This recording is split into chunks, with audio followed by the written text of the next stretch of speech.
looks like we have, do we have any chat? And I'm going to be asking my colleague Brian to monitor the chat for me and speak up in case I am not watching it as we go along here.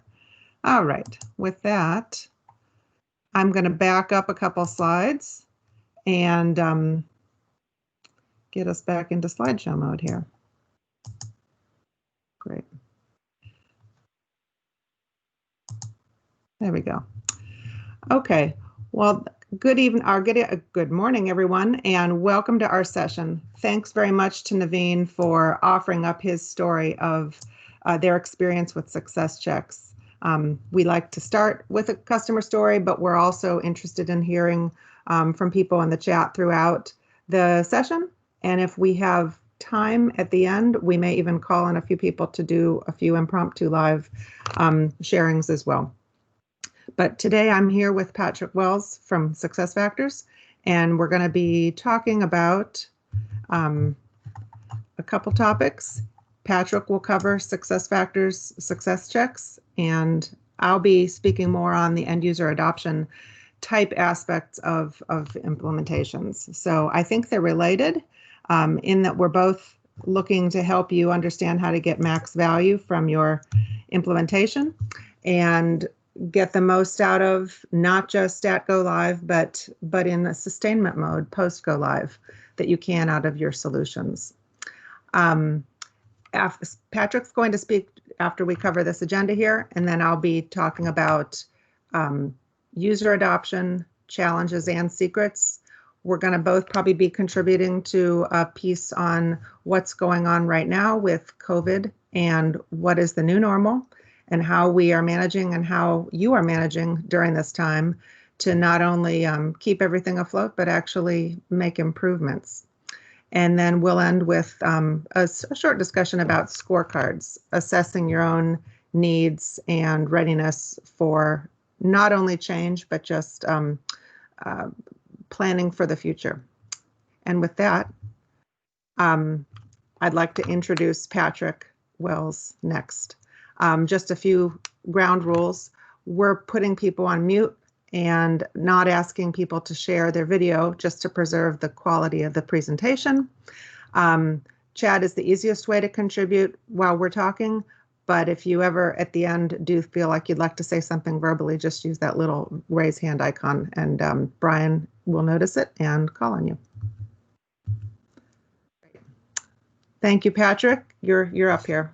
Great. Thanks, Ellen. I really appreciate it. And I also appreciate the bump.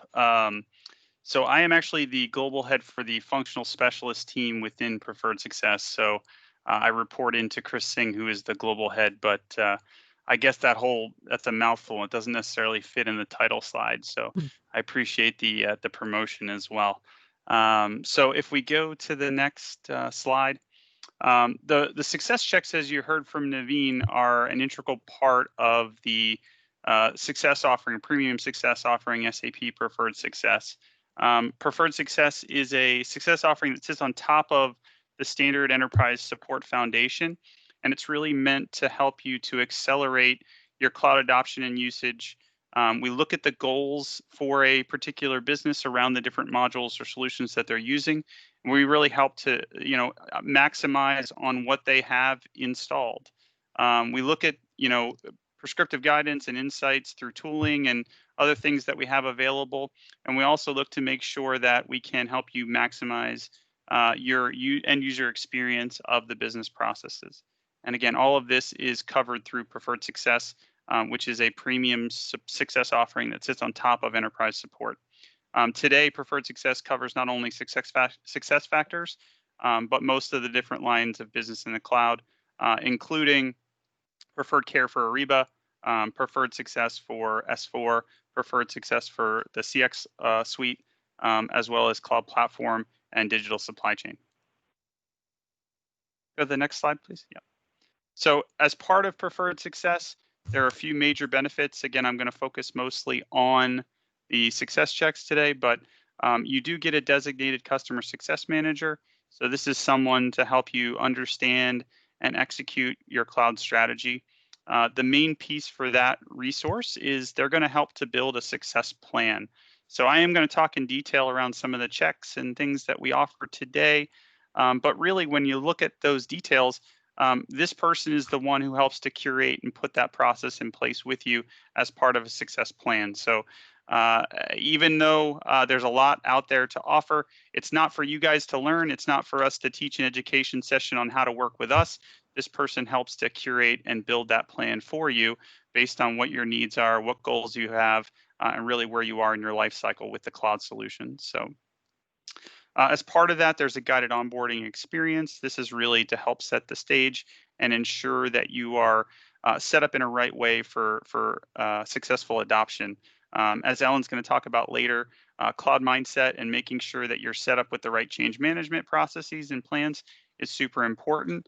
And as part of Preferred Success, we definitely help with this to get it up and aligned. The in-depth release guidance is next. So for each quarter now with SuccessFactors semi-annual release that's happening, there are tons of new innovations and features to explore and look through. And there is an in-depth release guidance as well as customized plan that come from the Success Manager around really what things we think will help you and what things we think maybe are later term items or parking lot items in your goal to maximize the value of your solution and what you're getting from the solution. The feature adoption planning and success checks are engagements with experts that help to align and make sure that we can help get to those goals.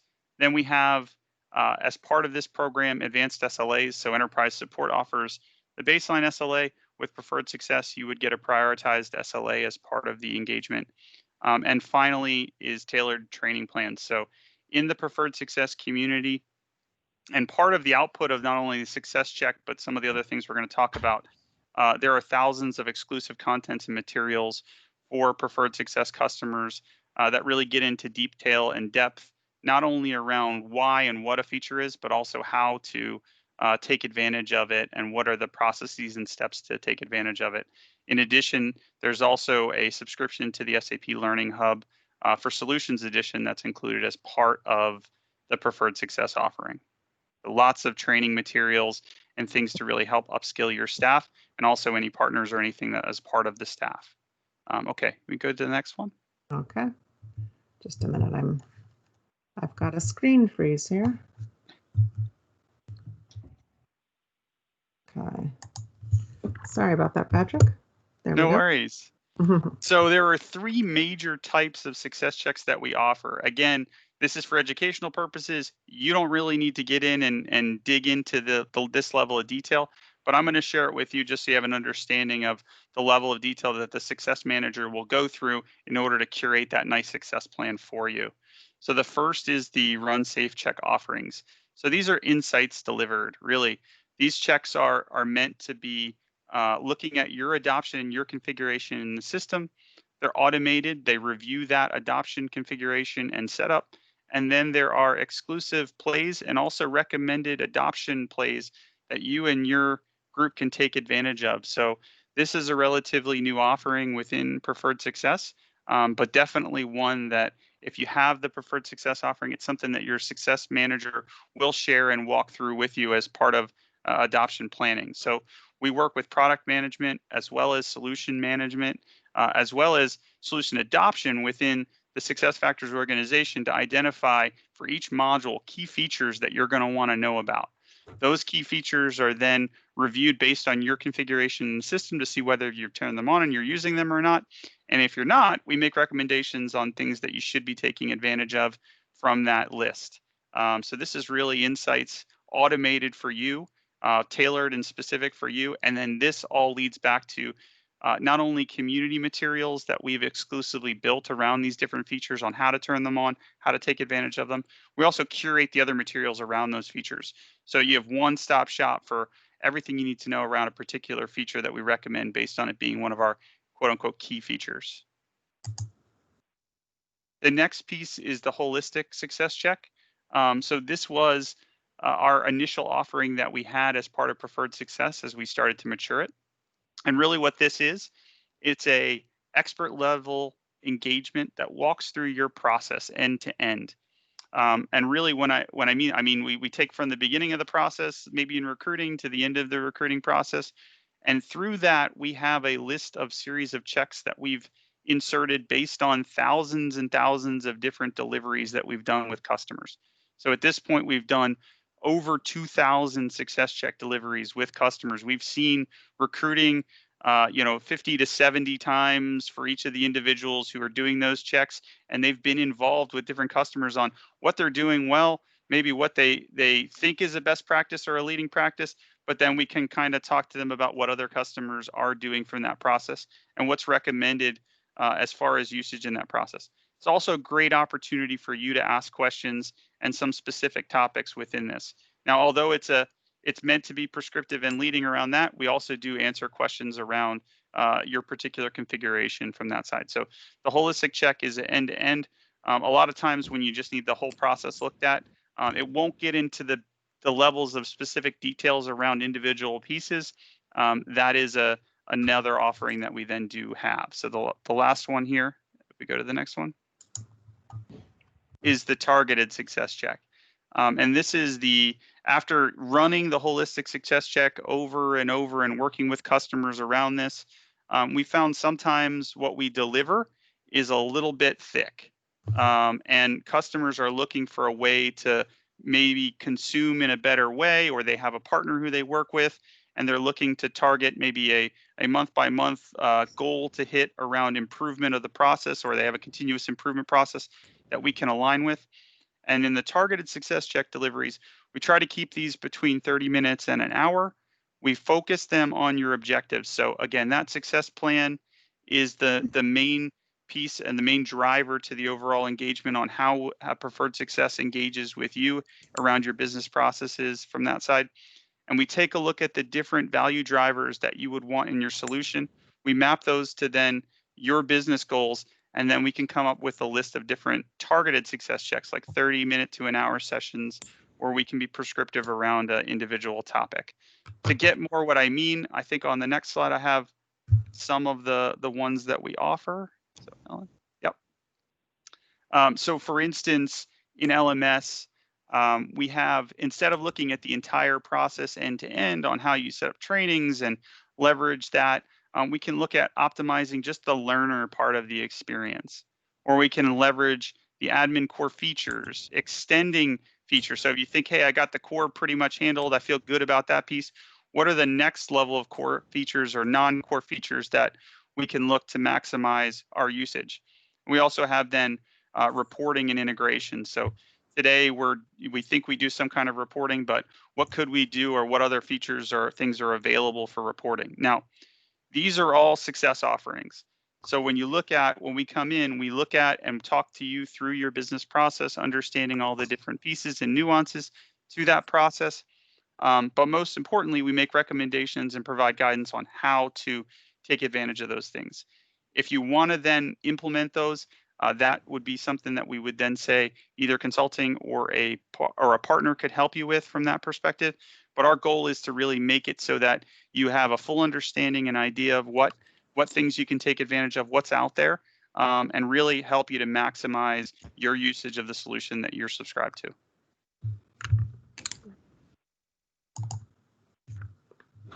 Okay, so just in wrap up around Preferred Success and the success checks. So Preferred Success is a premium success plan that is part of the support offerings from SAP, and all functions of Preferred Success are built off of your success plan, which means, again, as detailed as I got here, the list of all these different things, you don't have to try to digest or put those together.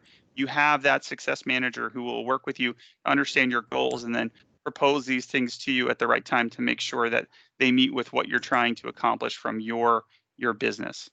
The success checks are all expert-led engagements by certified experts who look and work with you on identified business outcomes.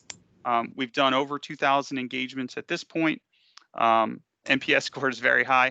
Our adoption rate, so we actually look to see, do customers turn on new features, is over 91% from that perspective. So that's a really cool fact as well as part of this. So When customers take advantage of success checks, over 91% update a business configuration or turn on a new feature. So people are getting outcomes from these things. It's not just a great session where we come and have a conversation with you, but we're really trying to drive outcomes.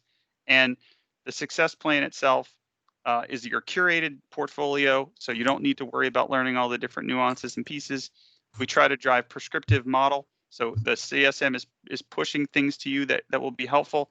And then at the end of the day, once you have these plans and actions, like Naveen mentioned, you can build them into your operational plan and maybe even work with a partner to get them turned on. So thank you. I really appreciate the opportunity for me to talk, and happy to answer any questions.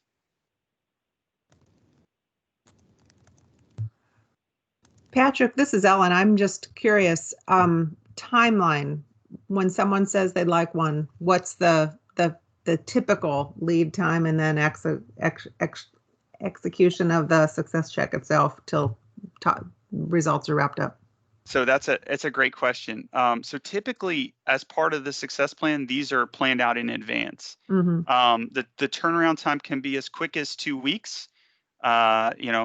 Hopefully everybody doesn't want it in 2 weeks, but so we have ones that are already scheduled out well into November, December, and even next year based on milestones for those success plans, right? So the idea is that we try to understand what the customers are looking at and when their planning cycles are, and we try to put these in the CSM tries to put them in the right place on the roadmap to get them in place. And then the earlier we know, the easier it is for us to get them scheduled. Great.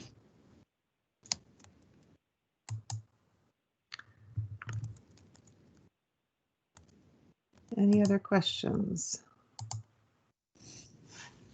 Brian, are you seeing anything on the chat from a questions perspective?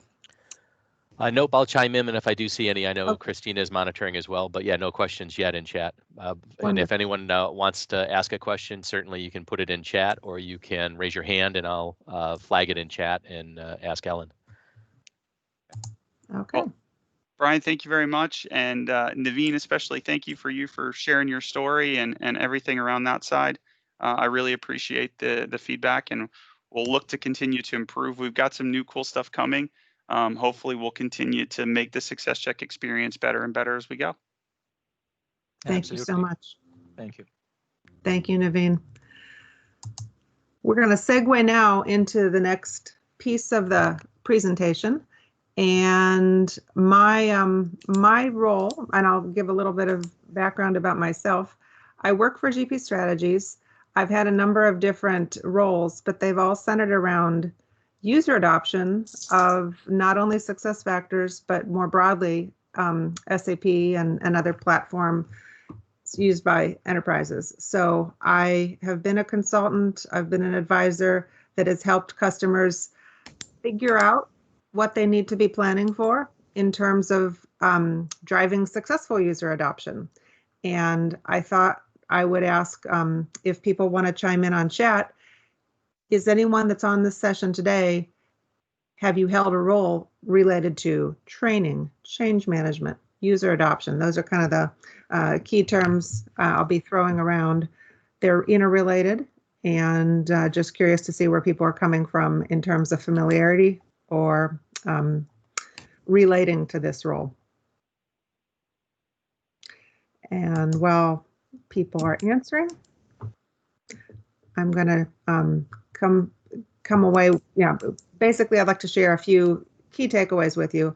One is we hear often that to realize value from a success from a software implementation, you've got to have very positive numbers on your user adoption scales. People are going to be measuring different things. Have they logged on? Have they used the module? Have they updated their profile? You might have different measurements, and they'll get more prescriptive as time goes on in terms of fewer error rates, fewer calls to the help desk, et cetera. But most people agree that effective user adoption is going to be a mark that you want to say, we achieved it. We achieved what we were going for, day one, week one, month one.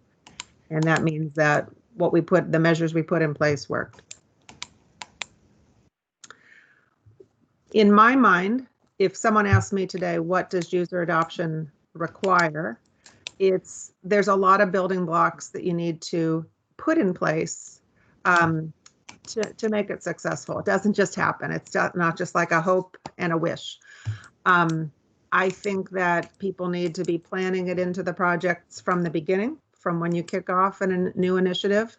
Not only are you looking to get, functional processes in place, but you're looking to make people aware of and kind of ready for and even committed to changing. Whether that's changing from legacy systems or from SAP to SuccessFactors, there's going to be some inherent change in an initiative. And you need to ask, inform, and then ask people how they feel about their level of readiness for change. On the learner side, I think in SuccessFactors world, we think about many different stakeholders. It's your admin roles, it's your managers, the middle managers, it's the various roles within your HR organizations. And also it's across the enterprise, it's your employees as they participate and interact with the solutions. Think about, for example, the performance management module. You've got a manager's perspective and an employee's perspective. You've got an executive perspective there. You've got an HR perspective. So across the enterprise, all these stakeholders have the things that they need to be comfortable with and feel prepared for in terms of change. And then the last piece of the puzzle is what we call sustainment. And it really refers to having a plan in place, not only to get you to cut over, but to continue to have relevant ways to help people, to educate people, to put information out there that they can consume when they need it. So I would say these are the three main pieces to successful user adoption. Are you ready for the change? Have you been informed or taught about the change? Were the materials actually good? And do you have a plan in place for the future? So again, people-related things in my mind this is where I've spent my career. So I'm interested in it, and I seek studies that talk about the importance of the people side of things. I would say the people on the org side of initiatives. The best processes can be mapped. The technology can be tip-top and leading edge. But if you don't have the various things in place, both during the project and afterwards, to help support your people, that may be where you stumble. I heard a great story this morning from a customer who just went live on Employee Central, Continuous Performance Management, and Goal Management. And they set in their go live, their cutover date was July 29th. And as of today, just a month later, they could report that 90% of people had logged on to the system on their laptop, but they were surprised to learn that only 10% had logged on through their mobile devices, and they'd really pushed the use of the mobile app. But as we talked about it, we realized it was probably a sign of the times. People use mobile more frequently when they're on the road, in the field. And a lot of us have been at home with our laptops. So I think that was the reason for the 90% plus logging on through the laptop, but not so much adoption yet for mobile. I thought that was interesting. And as they continue to roll out functionality to different geographies over the rest of the year and into 2021, I think they'll see an uptick in the use of the mobile app.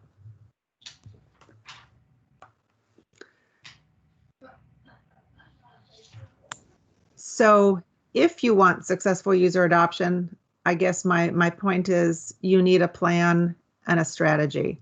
And why focus on that? Why include it in your planning in the initiative?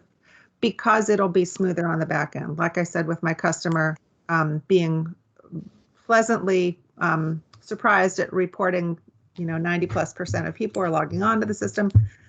I think that means people see a benefit and they're engaged. You will, if you prepare people for a change, and then you make assets available to them, whether that's simulations or quick references, brown bag sessions, virtual or recorded. They will see, and they know where to find those assets. That's the thing. Create the assets, create the opportunities, and then make people aware of how to fish for the help themselves. They'll be less likely to have to log a help ticket with your support desk. And you'll also probably have a smoother transition in the months and weeks after go live. So I think all in all, we would probably say, if we were asked, if you want a smooth go live, put effective measures in place to prepare, support, and be available for your users. And I think these days with cloud implementations and ongoing cloud releases, that part of the sustainment solution is establishing a cadence or a communication schedule to be prepared to make tweaks in your content and to update your users as your cloud releases come out and impact your users. It might be subtle, or it might be more than subtle. It might be something of note that they really have to take note of and prepare themselves for. Okay, so now we're going to get to some of the challenges. And I, as a partner to customer organizations, I've heard, I decided to kind of collect some opinions I'd heard from different stakeholder groups that I've worked with. Oftentimes we're in a position where we come in and help put together a strategy and plan. Other times people decide they need support for users or for the change management piece of their business a bit late in the game, and they think they know what they want, and they kind of, if you're called in at the last minute, we're actually used to doing that. We're used to being crunched for time, but oftentimes you can't be optimal then. You're just kind of in reaction mode. And let's put in place the absolute things that are necessary, but no bells and whistles. So there's that push and pull of, we don't want to be in too early, but we need a little bit of time to come up to speed and integrate with the rest of the project team, figure out how to do work efficiently, effectively, quickly, and get the lay of the land. If you query users post go live about how did they like the training, or how are they finding the simulations or the quick reference guides or what have you, things that we've made available to them, you hope to get positive feedback, but sometimes you get users saying, I wish it would have been more, detailed. I wish it would have been speaking more to me to be more relevant. Or it's just kind of boring. It's not really engaging enough. So these are the kinds of challenges that you can overcome by spending a little time up front surveying people. Even in a COVID world, when people are virtual, we can do a lot of work by, without being face-to-face. And in fact, we've probably polished and fine-tuned our measures in that respect. I've watched several SuccessFactors initiatives go smoothly from kickoff to go live, or midstream to go live during COVID. And it's kind of delightful to see how all the teams have come together, used each other, used the supporting technology, not just like Microsoft Teams, but other collaboration tools that they needed to be successful. Time and budget, I think, are a big deal. So asking for what you think you may need up front and being able to defend it, put a business case together. These are all things to, to kind of mitigate the challenges. So I would ask if you have any particularly interesting war stories or comments to make, to keep them coming through the chat, and Brian will bring them up so we can have a bit more of a customer-focused conversation about them. Okay. So to address those challenges, I've got a few guidelines, and my first one is to balance creating a strategy and plan with enough tactical execution details so that people know what their role is. I've found that was there a comment there? No, maybe just an echo. A plan needs to be both broad and then deep. You need to have enough articulated details and guidance so that if you've got a consultant and you've got several internal resources all working together, everyone knows what their swim lane is.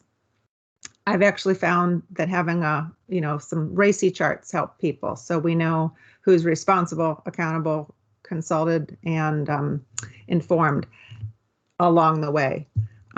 Make sure we're clear with each other about what timelines are needed and what input is needed and what form we'd like that input in, so that we can get to the end zone together. I think there's another important learning here in that culturally each organization is different, and if you don't take that into account, there can be trips along the way that you didn't necessarily need to encounter. So you can mitigate them by understanding just the nuances. How have past projects gone? What measures have been put in place that were successful and that were not, and make sure you circle around those things pretty tightly before you lock down who's responsible for what. If there's any particular risks from a corporate or cultural or other standpoint that you've encountered and been able to mitigate, let us know what those are.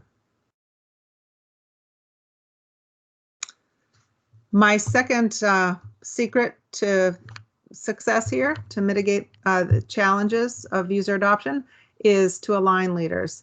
And with alignment, the word commitment is another one that we use frequently. So making someone aware that a change is happening is just step one. Getting them to align on that change and what their role in it is and how they'll be supporting others in the organization, that's like step two.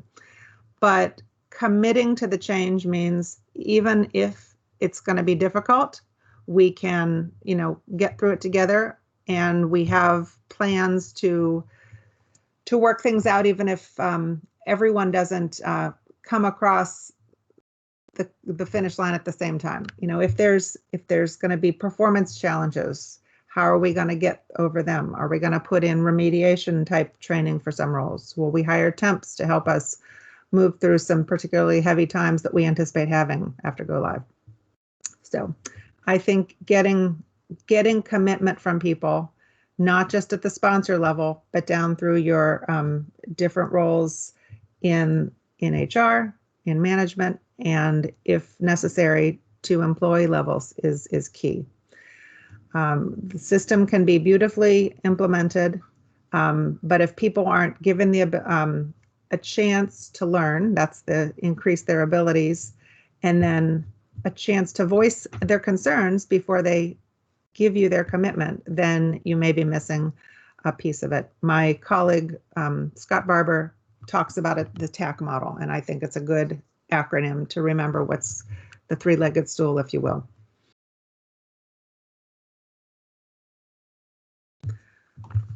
In the world of training, some of us have been involved on the front lines, others have been the learners. I think we all appreciate what makes a great session. For example, we need to understand how it's going to be delivered. Today's training needs to be designed for being interesting and engaging and useful in a virtual sense. I found that most system training is good to be bookended with process visuals. If you have a recruiting process in place or a new performance management process in place, use that as the journey to set everyone's, get a mental model in everyone's mind, but then talk about where the different roles in your enterprise fit into the process, and use a blend of role and process based training with different cohorts to get down to the details that people will need to be successful on the job. I have a colleague who talks about starting with why, before she goes into how, before she pulls out a job aid, before she does a demo of something in a system, she talks about the why. She doesn't belabor it, but that gives people grounding. So why are we here? Why is this important? Why is this critical? What's going to happen if you do or don't perform the task or the new process successfully? That's the why, starting with why.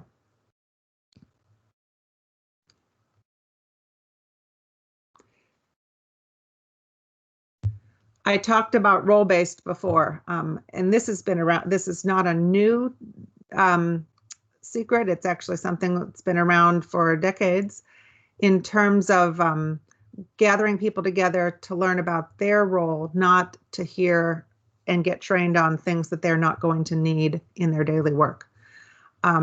Oftentimes at the beginning of a project, we do something called a job task analysis. And while you are, as designing the system, you're thinking about security mapping and role mapping, who does what. We're actually looking at the tasks different user groups or roles will perform, and then kind of ranking them on complexity, criticality of getting it done correctly. And also, when will they need to do this? Is it something they'll need right after go live, or just at the end of a quarter, at the end of a performance or a merit cycle? So there's merit to looking at the job task analysis, creating role-based lists of who does what, and then developing and rolling out training on a as needed basis, just in time, just to the cohorts together, so that they don't waste their own time. We're trying to make elements of training as self-guided as possible these days, making sure that if we do gather people together, they've been given pre-work that maybe will speed what we can do in the classroom together up. People do independent reading or even preparation for the session on their own. They come more prepared. They come with questions, etc. So there's different ways you can do this. And there's certainly a lot of supporting technology that we have available these days that is effective. I think, again, your corporate culture comes into play here. And even the different roles within the organization, what some people find effective, others will not prefer. So you have to do that query up front to find out what learning preferences are there, perhaps what investments have been made in tools and technology that you can leverage. And it may have been purchased for a project in 2019, and you can use that particular tool, whether it's something to build simulations or e-learning or take surveys that you can recoup your ROI on that investment, again, by using it in multiple projects. One of the next secrets I say is to make everything about the story that you can tell. We've learned this for as many years as I've been in the workforce. I've found that not just teaching new tasks, but giving people a real life scenario is the way to make it lock into their memory. Part of the role of training is to teach people to fish so that they can go out and do a lot of self-discovery and actually come up with more best practices after training. And it becomes then a story that they can share with others, and so on and so on. And it trickles down through the enterprise that way. And last, the second to last, I think here, talking about go live is it's another milestone. But deciding to have a sustainment plan is a way to really realize your investment.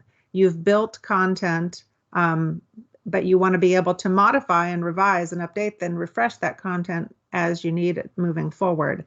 It's not just for go live, but that you might want to recast it as new employee training, or for when people change jobs. So you've got to have a place for them to go, a kind of a home base or a repository where people know that they can go to find what they need if they're given new responsibilities on the job.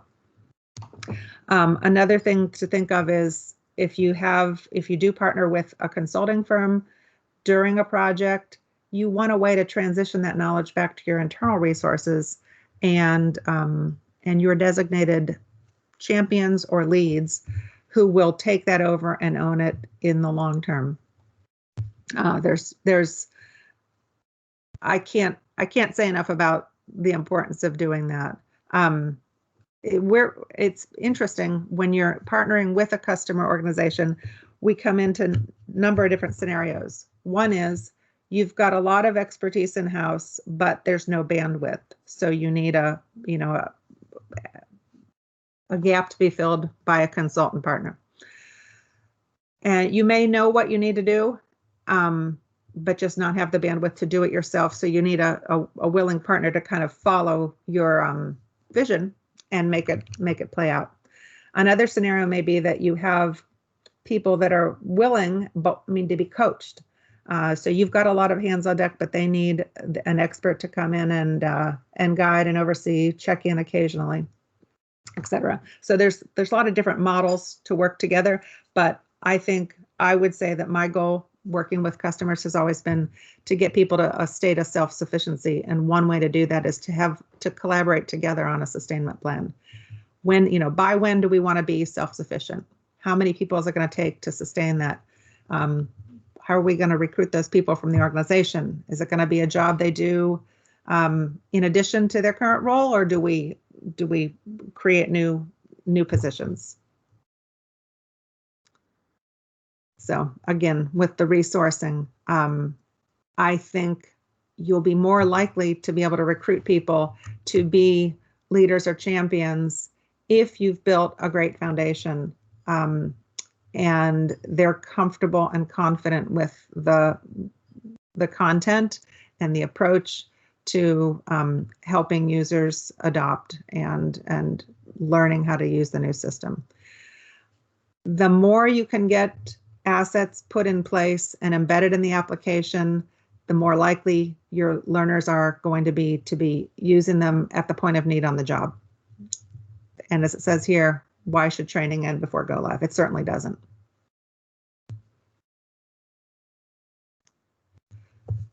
So that's the wrap up of this piece. If you follow these steps, I think I found it to be easier in the end to agree with my customer that we did the job we were setting, that we had set out to do. We decided together. We made clear our roles and our swim lanes. We worked to communicate at all levels of the organization, but especially with sponsors and leaders. We talked about the cultural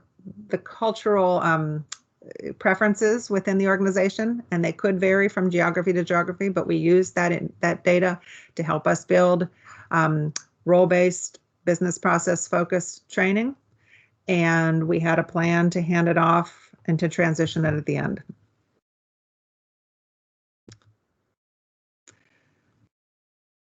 Now we're going to switch gears a little bit, and I think every presentation or webinar I've been to since March has had a kind of an asterisk and said, we talk about what we're doing differently right now when people are primarily working from home, primarily virtual and remote from their coworkers and colleagues, that we might not have done before.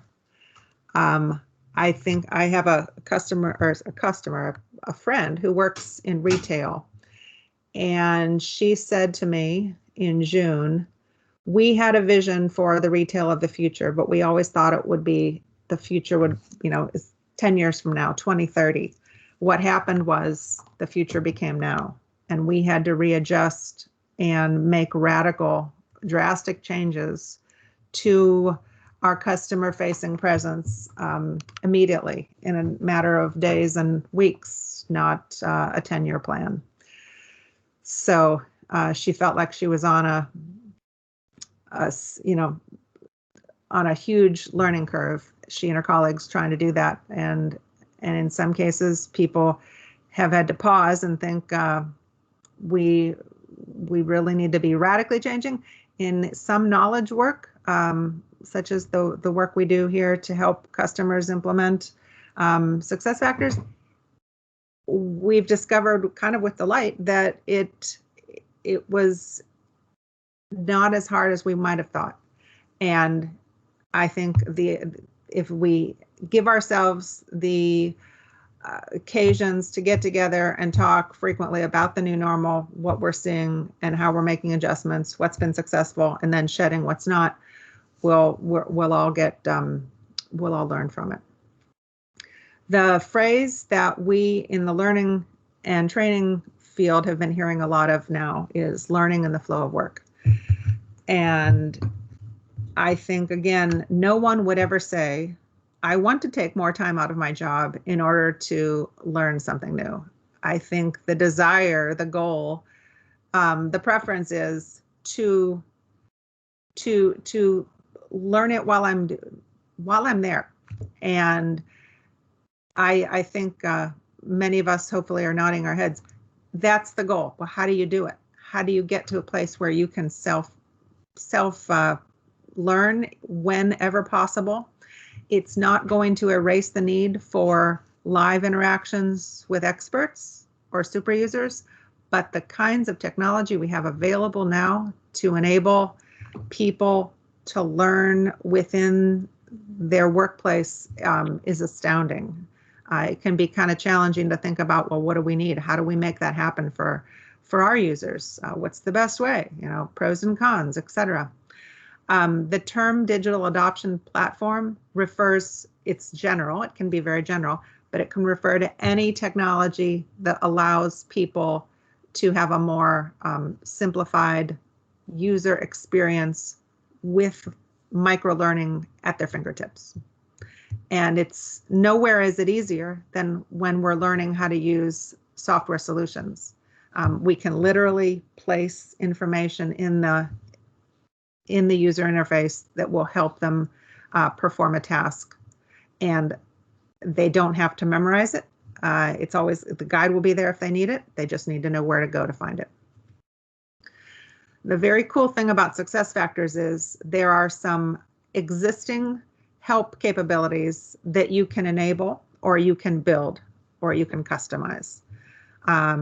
It's not just one solution, it's a couple different ones, but I wanted to share some information and show a few screenshots and perhaps elicit some comments from people about what they've seen that works for their organization. So first off, if you're familiar with SAP Enable Now, I call it a digital adoption solution on steroids. It's something that you can use to create many different kinds of assets that are served up for users when they need them, where they need them. And SAP Enable Now is licensed through SAP, or you can license it through a partner managed cloud. It can be used to create content from scratch. It can also be used to customize SAP's own library of content. And I'll explain a little bit more about that as we step through a few slides here. So the cool thing about Enable Now is you can use it to augment instructor-led training, virtual or face-to-face, of course. It can create the kinds of learning objects that are SCORM conformant and can be uploaded into an LMS. You can use it to have SAP Enable Now can be used to query existing bodies of knowledge in a self-directed basis, just to find out more about a topic on a user's time on their own. And lastly, it can be used to create and embed performance support, whether simulations or guidance within the application.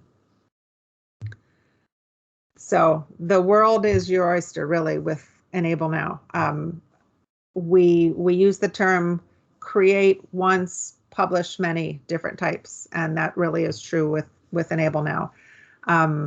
Small nuggets, bigger e-learning courses, videos, customizing of existing reference library material.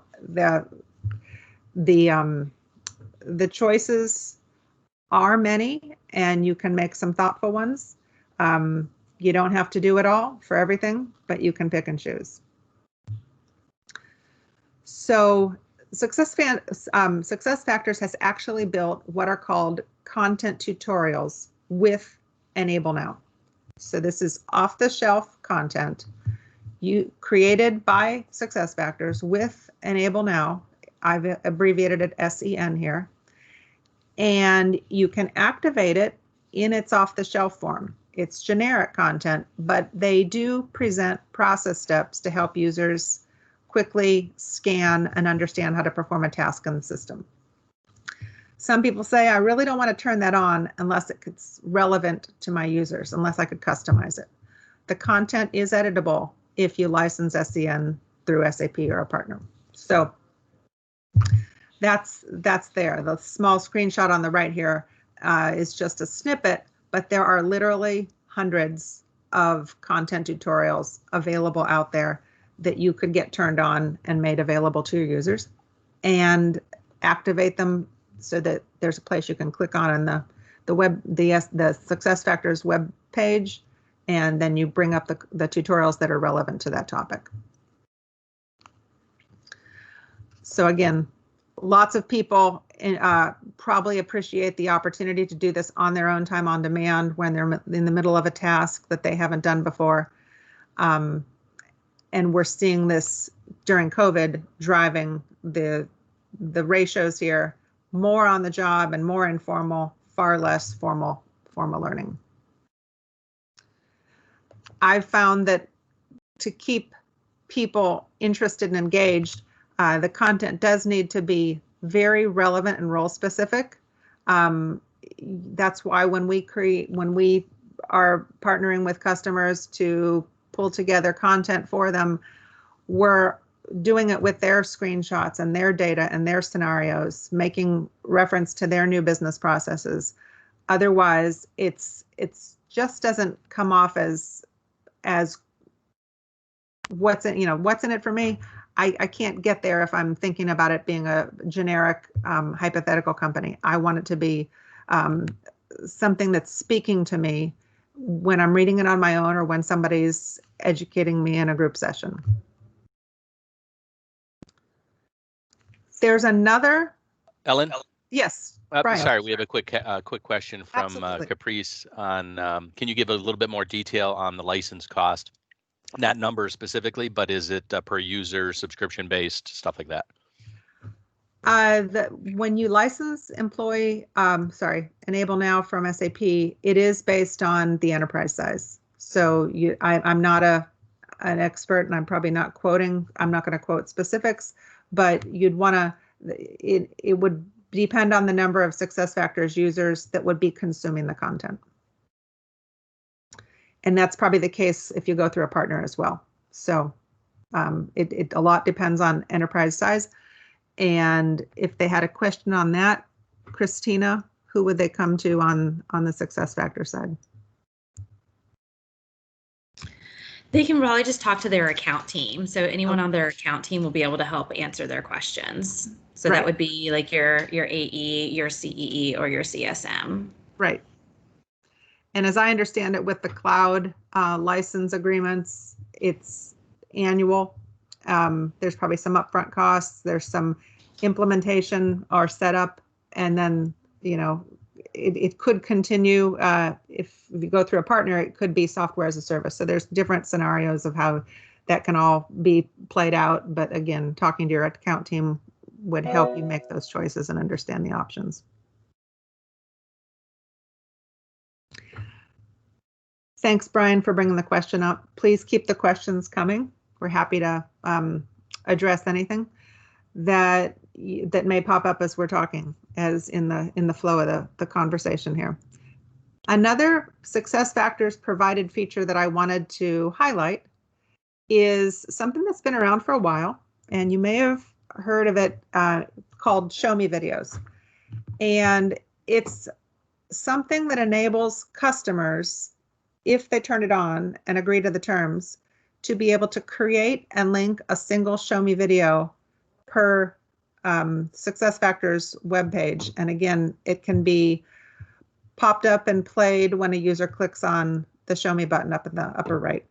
It's a little bit of, it's not well known. It's not related to Enable Now. It's a feature that is driven, and it's been around, but I think it's not always been as visible as with some customers. If you don't know about it, if you haven't heard about it from a consultant, etc.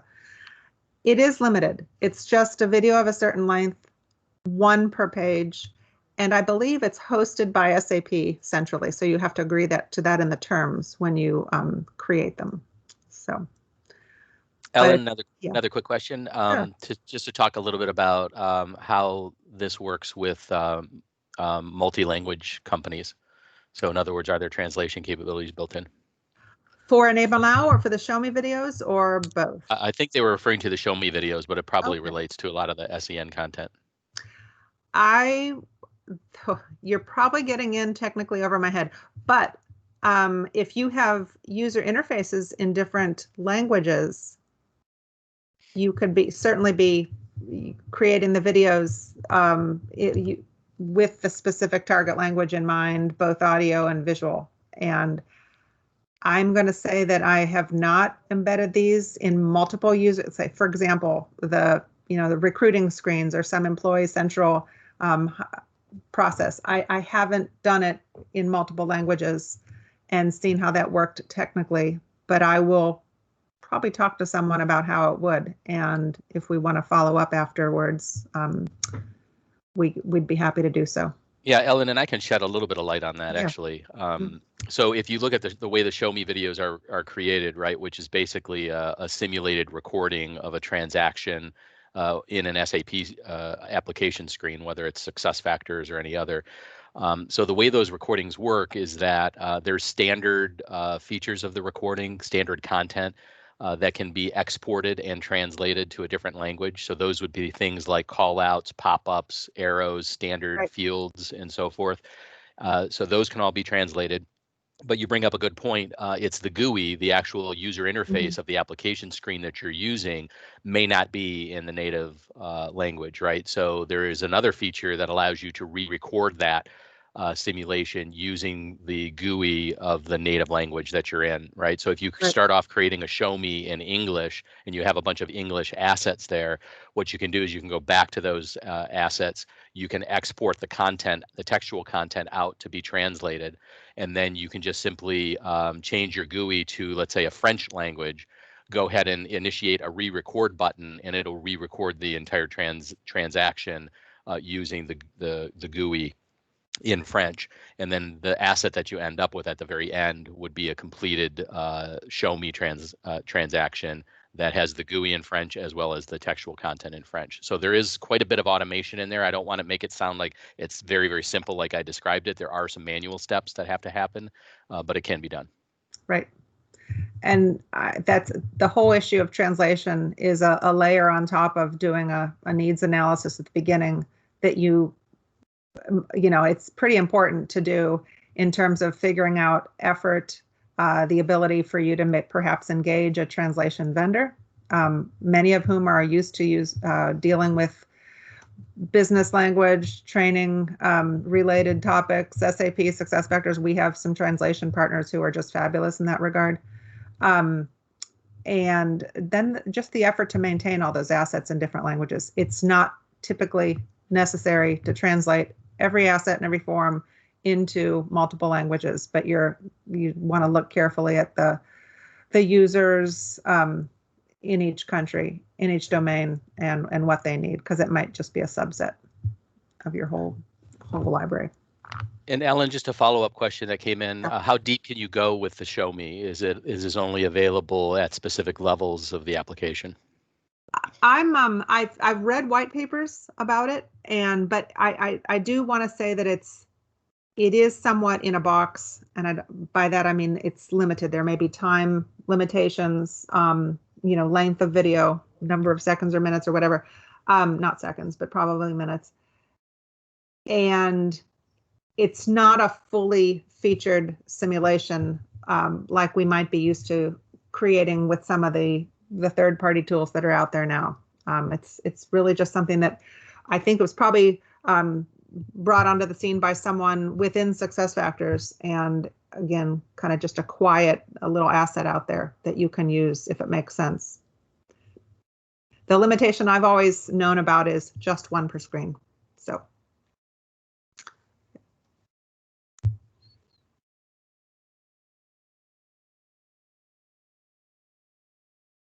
So thank you for the questions.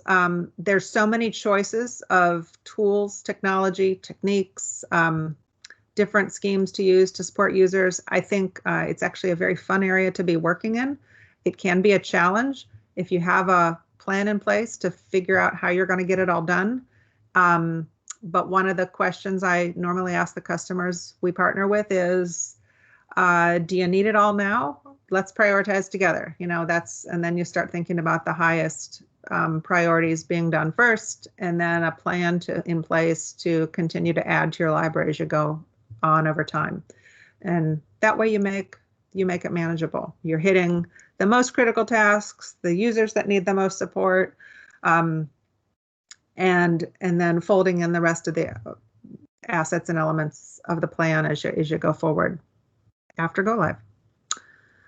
So my last kind of question to the group is, how do you or how have you assessed your own readiness around change management, around user adoption and sustainment? Do you have a group internally that is deployed to projects to help you with that? Do you stick your thumb in the air? Would you like to have more of a kind of a formal survey or scorecard to help do that? There could be any number of answers. But we have some scorecards. Some are simpler and some are more complicated and require probably a couple-hour intake meeting to go through. But I wanted to show one of the scorecards that we've used in the past just to size an opportunity to help a customer. And this one is essentially a list of risk factors that that impact that will affect the management of change effort. And you can look at some of these and you probably nod your head. If the size of your population that will be impacted by initiative is large, then it's change, that's a more difficult change. If the implementation or initiative is complex and central to your core business, pay more attention to it. Think about management of change. Where is the capability of your target population? Where are they starting from? Are they going to be adept at acquiring the new knowledge and skills they need to be top performers, high performers with the new solution? Okay. And what's your timeline? Are you trying to push this in before the end of the calendar year, or do you have more time at your disposal? All these factors are things, through a discussion, we can kind of help you put you can put your own rating on your organization, 1 through 10. And then that gives you an idea of potentially the resources you should be applying to manage the change associated with this initiative. This is the simple scorecard. Again, I said that there can be more complicated ones that go through multiple factors, and we'd love to have a conversation with you, around a scorecard like that, if you wanted to get a more detailed opinion about your own organization's ability to face change. So I would encourage you to reflect on where your organization is, and do you have the ability to apply change management resources to the next initiative you're planning? Do you think you need a bit of coaching, a little or a lot more, perhaps, to be self-sufficient in those areas? Everyone has some ability to manage change, but are you where you want to be? And with that, I may be near the end of my presentation. So, Christina, we're certainly glad to have had the chance to connect with the people online. We're going to be sharing the recording of this as well as the slides with those of you who have joined and those who couldn't make it today.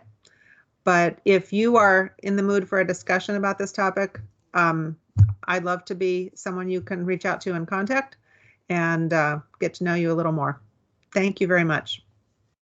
Perfect. Thank you everyone for joining today. We appreciate your time. Bye everyone. Bye. Thank you.